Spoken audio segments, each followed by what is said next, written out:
Boom. Hey, internets. The tariff conversation is heating up. I'm getting a lot of response about it. Not a lot of people are talking about it, and I don't understand why.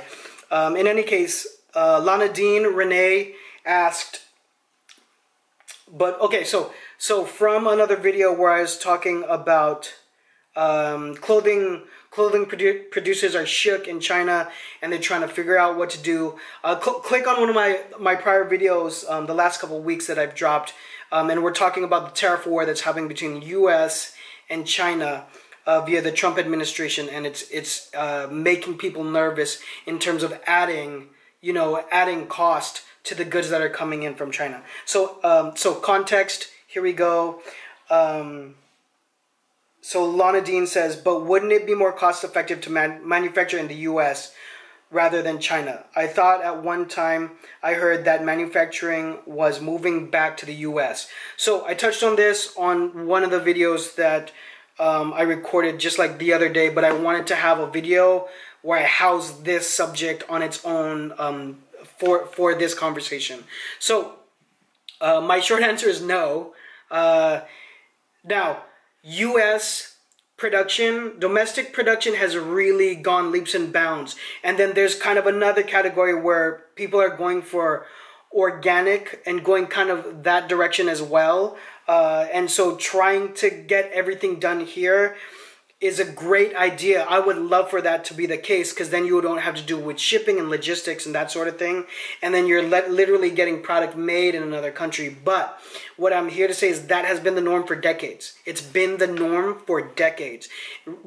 All the big companies that you can think of, Target, Walmart, anything that's a staple of American, that's known as an American consumer place that provides not only garments, but a whole slew of other things. But right now, for my channel, obviously, we're talking about fashion, we're talking about garments and mass production.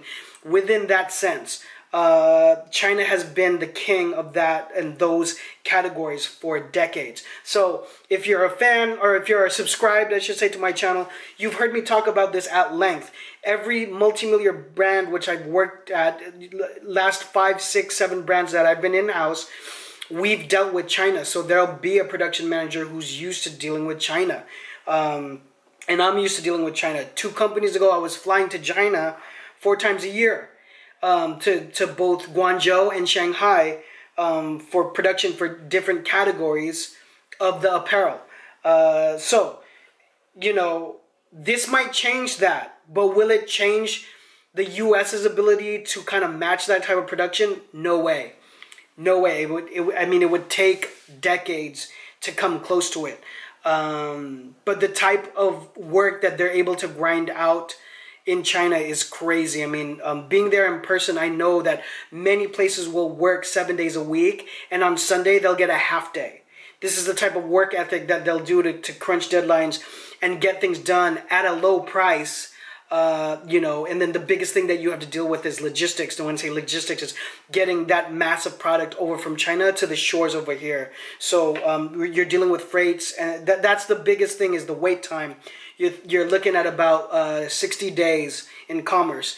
And as I'm recording this right now, everyone's scrambling because Chinese New Year is going to be around the corner, right in the beginning of next year, and you can't touch any production for 30 days. That means everyone's starting to totem pole their production. So before I get too far into that, those are the 2 of the negative things in dealing with China. But other than that, the prices are stellar. It's very hard to beat, and they can do so much out there that they're just familiar with. And like I've said before, other countries that have done some production, like Vietnam and Cambodia, they still get a lot of their fabrics imported in from China. So then it makes it easier to do it in China, especially if they have the expertise in doing it. Now, a few hot countries that are getting thrown into the conversation is Africa for big mass production.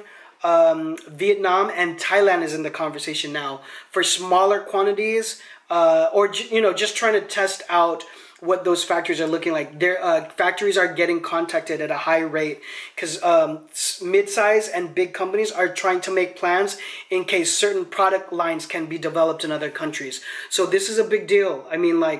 there's someone at an office right now who has a ton of work because they need to find different contacts in different countries to figure out where they can get things done if it's a product line that they cannot raise the price on, or they're going to lose the business. So that has implications in fashion.